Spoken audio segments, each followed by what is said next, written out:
வணக்கம் ஜோதி நண்பர்களே. 2026 குரு பெயர்ச்சி பலன்கள். 2026 ஜூன் மாதம் குருவானவர் மிதுன ராசியிலிருந்து கடகராசிக்கு பெயர்ச்சியாகி அங்கே உச்ச கதியில் அடுத்த ஒரு வருட காலத்துக்கு சஞ்சாரம் செய்வாங்க. இந்த வருடத்தினுடைய இறுதியில் குருவுக்கு கேதுவனுடைய சேர்க்கை என்பதும் கிடைக்கும். பொதுவாக ஜோதிடத்தில் எந்த ஒரு கிரகமே உச்சம் பெறக்கூடிய நிலை அப்படிங்கிறது விசேஷமாக பார்க்கப்படும். காரணம் என்னென்னா, ஒரு கிரகம் உச்சம் பெற்றிருந்ததா அது ராசி நிலைகளுக்கு ஏற்ப கட்டாயமாக அதனுடைய பலனை கொடுத்துரும். அப்போ இந்த குரு உச்சம் பெறக்கூடிய நிலை அப்படிங்கிறது ரொம்பவுமே விசேஷமானது. காரணம், கிரகாதிபத்திய வகையில் குருவானவர் முழு சுப கிரகம் அப்படின்னு சொல்லக்கூடியது. அதனால் ஒரு சுப கிரகம் உச்சம் பெறக்கூடிய நிலை அப்படிங்கிறது எப்போவுமே ஒரு சாதகமான பலன்களை கொடுக்கும், நல்ல விஷயங்களை கொண்டு வந்து சேர்க்கும். ஜென்ரலாகவே குரு உச்சம் பெறக்கூடிய காலகட்டங்கள், ஆட்சி நிலை பெறக்கூடிய காலகட்டங்கள் என்ன ஆகும் அப்படின்னு பார்த்திங்கன்னா, எல்லா விஷயங்களுமே சமனாகும். எந்த ஒரு காரியமாக இருந்தாலும் அது நடுநிலையோடு செயல்படும். அதாவது ரொம்ப ஓவர்ஃப்ளோவாக போயிட்டுருக்கிற விஷயங்கள் எல்லாத்தையுமே குறைச்சி சமநிலைக்கு கொண்டு வரும். ரொம்ப அடிமட்டத்தில் இருக்கக்கூடிய விஷயங்கள் எல்லாத்தையுமே டெவலப் பண்ணி அதையும் ஒரு சமநிலைக்கு அது கொண்டு வந்து சேர்க்கும். ஸோ இப்படி எல்லா விஷயங்களையுமே நிறை குறைகளுக்கு தகுந்த மாதிரி அதை சமன்படுத்தும், பண்படுத்தும்னு சொல்லலாம்.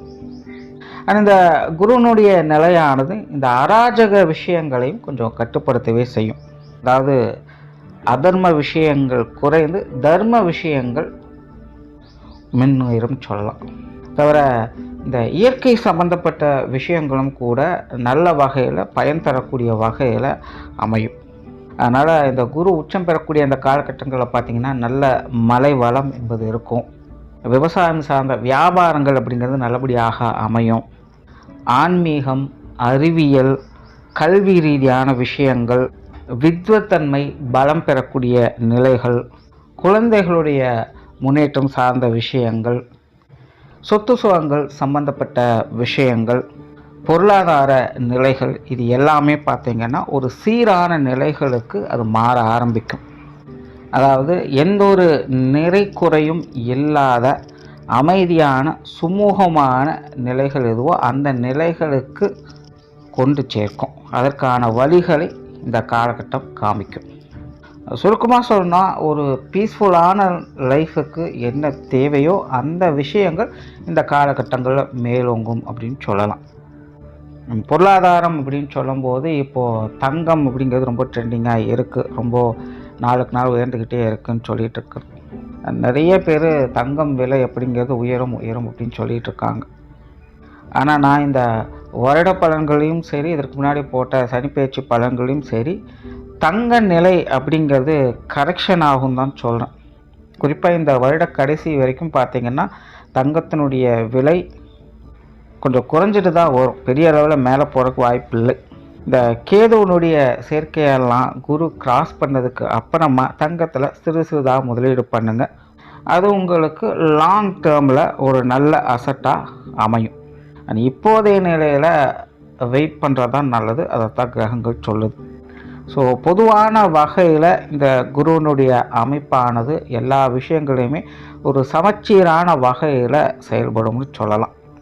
இனி மேற்கொண்டு உங்களுடைய ராசி மற்றும் லக்னத்துக்கு இது என்ன மாதிரியான பலன்களை கொடுக்குது அப்படிங்கிறத பார்க்கலாம். நீங்கள் சொல்லக்கூடிய விஷயங்கள் எல்லாமே உங்களுடைய ராசிக்கும் பொருந்தும், லக்ன ரீதியாகவும் அது பொருந்தும். கும்பராசி மற்றும் கும்ப லக்னம். கும்பத்திற்கு இதுவரைக்கும் 5ஆம் இடத்துல சஞ்சாரம் செய்துட்டு வந்த குரு இனி உங்களுடைய ராசிக்கு 6ஆம் இடத்துல உச்சகதியில் அடுத்த ஒரு காலத்திற்கு சஞ்சாரம் செய்வாங்க. ஜோதிடத்தில் ஒரு பொதுவான பழமொழி இருக்குது. அதாவது 6இல் குரு ஊரில் பகை அப்படின்னு சொல்லுவாங்க. அதனால் கும்பராசி கும்ப லக்னக்காரங்க இந்த ஒரு விஷயத்தை மட்டும் கொஞ்சம் கவனத்தில் வச்சுக்கோங்க. பொதுவாகவே கும்பம் அப்படிங்கிறது ரொம்பவுமே ஒரு சோஷியாலிட்டியை விரும்பக்கூடிய ராசி லக்னமாக இருக்கும். இயல்பாகவே இந்த கும்பராசி கும்ப லக்னக்காரங்களுக்கு நிறைய பேரை தெரிஞ்சு வைத்திருக்கக்கூடிய அமைப்புகள் உருவாகும். அதாவது நல்லவங்க கெட்டவங்க அப்படின்னு பாரபட்சம் இல்லாமல் எல்லாரையுமே எனக்கு தெரியும் அப்படிங்கிற மைண்ட் செட்டில் அவங்க பழகுவாங்க. ஆனால் எப்போவுமே வாழ்க்கையில் எது பாசிட்டிவாக இருக்கோ அதுவே நெகட்டிவாகவும் மாறும். அப்படி தான் கும்பராசி கும்ப லக்னக்காரங்களுக்கு இந்த ஒரு விஷயம். என்னதான் ஊர் முழுக்க எல்லாத்தையுமே தெரிஞ்சு வச்சுருந்தாலும் கூட தனக்கு ஒரு பிரச்சனை அப்படின்னு வரும்போது வெளியிலேருந்து அவ்வளோ சீக்கிரம் யாரும் உதவிக்கரம் நீட்ட மாட்டாங்க. இது இந்த கும்பராசி கும்ப லக்னக்காரங்களுக்கு எப்போவுமே எழுதப்படாத ஒரு விதியாகவே செயல்படும். நல்லா நோட் பண்ணி பாருங்கள். நீங்கள் எப்போவுமே ஒரு பொதுவான விஷயங்கள் காரியங்கள் ஈடுபட்டு வர்றீங்க அப்படிங்கும்போது அதில் எந்த பிரச்சனையுமே இருக்காது. அதில் உங்களுக்கு பேரும் புகழும் கட்டாயமாக இருந்துக்கிட்டு தான் இருக்கும். அதெல்லாம் நீங்கள் சரியாக செஞ்சீங்க இல்லை தப்பாக செஞ்சீங்க, அதாவது சக்ஸஸ்ஃபுல்லாக இருக்கா ஃபெயிலியராக இருக்கா, அதை பற்றி பிரச்சனையெல்லாம் எதுவுமே வராது. ஒரு பொதுவான காரியங்கள், ஒரு பொதுவான விஷயங்கள், பொதுவான மனிதர்களோடு சேர்ந்து செய்யக்கூடிய நீங்கள் விஷயங்கள் எல்லாமே உங்களுக்கு சிறப்பாகத்தான் எப்போவுமே அமையும். அதை நீங்கள் எப்படி வேணாலும் செஞ்சுருக்கலாம், அதை பற்றியெல்லாம் பிரச்சனையே கிடையாது. ஆனால் எப்போ நீங்கள் தனக்கு அப்படின்னு ஒரு விஷயத்தை நீங்கள் யோசிக்கிறீங்களோ அப்போது அந்த பொதுவான நிலைகள்லேருந்து உங்களுக்காக அப்படின்னு எதையுமே உங்களால் எடுத்துக்கவே முடியாது. அது நிச்சயமாக ஒரு கான்ட்ரவர்சியான விஷயங்களை கொண்டு வந்து சேர்க்கும். அதனால தான் எப்போவுமே கும்பத்துக்கு நான் சொல்லக்கூடியது, முடிஞ்ச அளவுக்கு மற்றவங்களோட அனுசரித்து போங்க, யாரையும் பகைச்சிக்காதீங்க. ஏன்னா இந்த கும்பத்துக்கு ரொம்ப ஈஸியாக கிடைக்கக்கூடியது கான்டாக்ட்ஸ். அதுவும் பெரிய பெரிய லெவல்லலாம் ரொம்ப ஈஸியாக அந்த கான்டாக்ட்ஸை பிடிச்சிடுவாங்க. அது கும்பத்துக்கு ஒரு ஈர்ப்பு விதியாகவே செயல்படும் அப்படின்னு சொல்லலாம். ஆனால் எப்போ அவங்க பர்சனலாகவும் செல்ஃபிஷாகவும் சில விஷயங்கள் காரியங்களை செய்கிறாங்களோ அப்போ அந்த கான்டாக்ட்ஸ் அப்படிங்கிறது கான்ட்ராஸ்டாக அவங்களுக்கு வேலை செய்ய ஆரம்பிச்சிடும். இந்த விஷயத்தை சரியாக புரிஞ்சுக்கிட்டு சரியான முறையில் அவங்களுக்கு கையாள தெரிஞ்சிட்டாலே இந்த கும்பராசி கும்ப லக்னக்காரங்க வாழ்க்கையில் இந்த கான்ட்ரவர்சியான விஷயங்களை அவங்களால தவிர்த்துக்க முடியும். இதெல்லாம் பொதுவான கருத்துக்கள் தான். குரு பயிற்சி அப்படின்னு பார்க்கும்பொழுது உச்சம் பெற்ற குரு கண்டிப்பாக நன்மை தரக்கூடிய விஷயங்கள் தான் இருக்க போது, அதில் எந்த ஒரு பிரச்சனையும் இல்லை. பட் 6ஆம் இடத்துலேருந்து செய்யும்பொழுது அது கண்டிப்பாக விபரீத யோக அமைப்புகளை தான் இது பலன்களை கொடுக்கும். அதனால் கும்பராசி கும்ப லக்னக்காரங்க முன்னாடி சொன்ன அந்த சில விஷயங்களை கொஞ்சம் கவனமாக பார்த்துக்கங்க. தேவையில்லாமல் கொஞ்சம் கான்ட்ரவர்சியான விஷயங்கள் வரத்தான் செய்யும். பேச்சுவார்த்தைகளில் கண்டிப்பாக கவனம் தேவைப்படத்தான் செய்யும். நீங்கள் நல்லதை நினச்சி சொல்கிறீங்களா இல்லை கெட்டதை நினச்சி சொல்கிறீங்களா அப்படிங்கிறது தெரியாது. அதாவது மற்றவங்களுக்கு தெரியலனாலும் பரவாயில்ல, சில நேரங்களில் அது உங்களுக்கே தெரியாமல் போயிடும். அதனால் பேச்சுவார்த்தைகளெல்லாம் கொஞ்சம் கவனம் எடுத்துக்கங்க. அதாவது கும்பராசி கும்ப லக்னத்துக்கு இது விபரீத யோக அமைப்புகளில் செயல்படுறதுனால பொருள் ரீதியாகவும் பொருளாதார ரீதியாகவும் இது சாதகமான அமைப்புகளாக பார்க்கலாம். உங்களுடைய எக்ஸ்டர்னல் லைஃப் அப்படிங்கிறது நல்லபடியாகத்தான் இருக்கும். ஆனால் இன்டர்னல் லைஃப் அப்படிங்கிறது கவனம் எடுத்துக்க வேண்டியதாக இருக்கும்.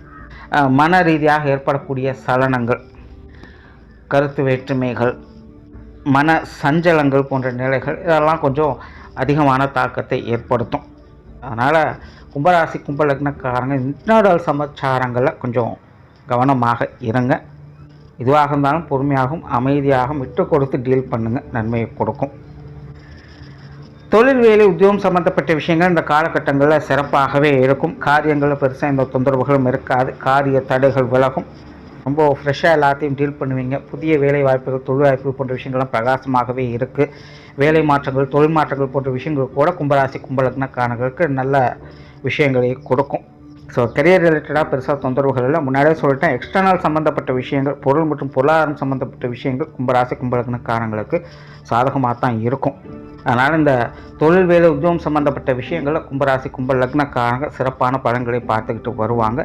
வெளியூர் மற்றும் வெளிநாடு சம்மந்தப்பட்ட விஷயங்களில் கூட இவங்களுக்கு கொஞ்சம் சாதகமான பலன்களே இருந்துக்கிட்டு இருக்குது. பெருசாக தொந்தரவுகள் எதுவும் இல்லை. அண்ட் பொருளாதாரம் சம்மந்தப்பட்ட விஷயங்கள் இந்த காலகட்டங்களில் ஒரு சீரான நிலைகளை பார்க்கலாம். பொருள் வரவுகள் கண்டிப்பாக இருக்கும். பொருள் சேர்க்கைகள் கண்டிப்பாக இருக்கும். கொடுக்கல் வாங்கல் விஷயங்கள் சுமூகமாக இருக்கும். கடன் சம்மந்தப்பட்ட பிரச்சனைகள் அப்படிங்கிறது சீராகும். இன்னொரு பொதுவான கும்பத்தினுடைய இயல்பு பார்த்திங்கன்னா கடன் இல்லாமல் இருக்காது. இந்த கும்பராசி கும்ப லக்னத்துக்கு அவங்களுடைய குடும்பத்தில் இந்த கடன் சார்ந்த விஷயங்கள் அப்படிங்கிறது தவிர்க்க முடியாததாகவே இருக்கும். பெரிய லெவலில் இல்லைனாலும் கூட சின்ன சின்ன லெவலில் அடிக்கடி இஎம்ஐ கட்டக்கூடிய விஷயங்களாவது கொண்டு வந்து சேர்த்துடும். ஸோ இந்த கடன் சார்ந்த விஷயங்களை ரொம்ப இயல்பாக இருக்கக்கூடிய ஒரு ராசி லக்னம் அப்படின்னா அது கும்பம் சொல்லலாம். ஸோ அதனால் இந்த காலகட்டங்களையும் இந்த கடன் சார்ந்த விஷயங்களில் ஈடுபாடுகள் அப்படிங்கிறது அதிகரிக்கும். அதையும் கொஞ்சம் சரியான முறைகளில் பார்த்துக்கோங்க. இது சார்ந்த விஷயங்களில் அகலக்கால் வைக்காதீங்க. ஏன்னா ஒரு பக்கம் வந்து ஏழரைச்சனியானது நடந்துக்கிட்டு தான் இருக்குது, இன்னொரு பக்கம் ராகு கேதுக்களுடைய தொல்லைகளும் இருந்துக்கிட்டு தான் இருக்குது. அதனால் இப்போதைக்கு இந்த விஷயங்களில் அகலக்கால் வைக்காதீங்க. முடிஞ்ச அளவுக்கு உங்களுடைய கைக்கு அடக்கமாக இந்த கடன் சார்ந்த விஷயங்களை பார்த்துக்கோங்க. கொடுப்பதானாலும் சரி, வாங்குவதனாலும் சரி. அதாவது இந்த விஷயங்கள்லாம் வந்து ரொம்ப டிஸ்டர்பன்ஸ் இருக்கும் அப்படின்னு சொல்ல முடியாது, ஆனால் தேவையில்லாமல் காலை விட்டுட்டோமோ அப்படின்னு யோசிக்க வைக்கும். அதனால் அதை கொஞ்சம் கவனமாக பார்த்துக்கோங்க. சுற்றுச்சூழல்கள், வாகன ரீதியான விஷயங்கள் எல்லாமே பார்த்திங்கன்னா ஒரு விபரீத யோகா அமைப்புகள் தான் இருக்கும். இந்த வீடு நிறுவனங்கள் சம்மந்தப்பட்ட விஷயங்கள்லாம் பார்த்திங்கன்னா ஆரம்பத்தில் கொஞ்சம் கான்ட்ரவர்சியான விஷயங்களை கொடுத்து பின்னாடி உங்களுக்கு அது சாதகமான பலன்களையும் கொடுத்துட்டு போகும். கிட்டத்தட்ட நாரதர் கழகம் நன்மையில் முடியும் அப்படிங்கிற மாதிரி தான். இந்த சொத்து சுகங்கள் வகையில் இந்த கோர்ட்டு கேஸு சம்மந்தப்பட்ட விஷயங்கள்லாம் போயிட்டுருக்கு அப்படின்னா கொஞ்சம் பொறுமையாக டீல் பண்ணுங்கள். எண்டில் உங்களுக்கு சாதகமாக தான் இருக்கும். பட் முன்னாடி கொஞ்சம் குழப்பம் தரக்கூடிய விஷயங்கள்லாம் வந்துட்டு போகும். அதெல்லாம் கால நேரத்தை அந்த மாதிரி அனுசரித்து போங்க. நிறைய பேருக்கு இந்த வீடு நிறுவனங்கள் சம்மந்தப்பட்ட விஷயங்கள்லாம் இந்த கைமாற்றல்கள் போன்ற விஷயங்கள்லாம் நடக்கும். அதன் மூலமாக ஆதாய அமைப்புகளை பார்க்கலாம். குடும்ப விஷயங்கள், காரியங்கள் இந்த காலகட்டங்கள் கொஞ்சம் நிதானம் தேவை. குடும்பத்துக்குள் கொஞ்சம் கருத்து வேற்றுமைகள் இருந்துக்கிட்டு தான் இருக்கும். சூழ்நிலை பார்த்து அனுசரித்து போய்க்குங்க. குடும்ப விஷயங்கள், காரியங்கள் சிறப்பாகத்தான் இருக்கும். அதாவது தனிப்பட்ட முறையில் உங்களுக்கு தான் கான்ட்ரவர்சியான விஷயங்களை இது கொண்டு வந்து செக்குமே இல்லாமல் உங்களுடைய குடும்ப விஷயங்கள், காரியங்கள் அப்படிங்கிறது ஒரு நிதானமான போக்குகளில் தான் போய்கிட்டு இருக்கும்.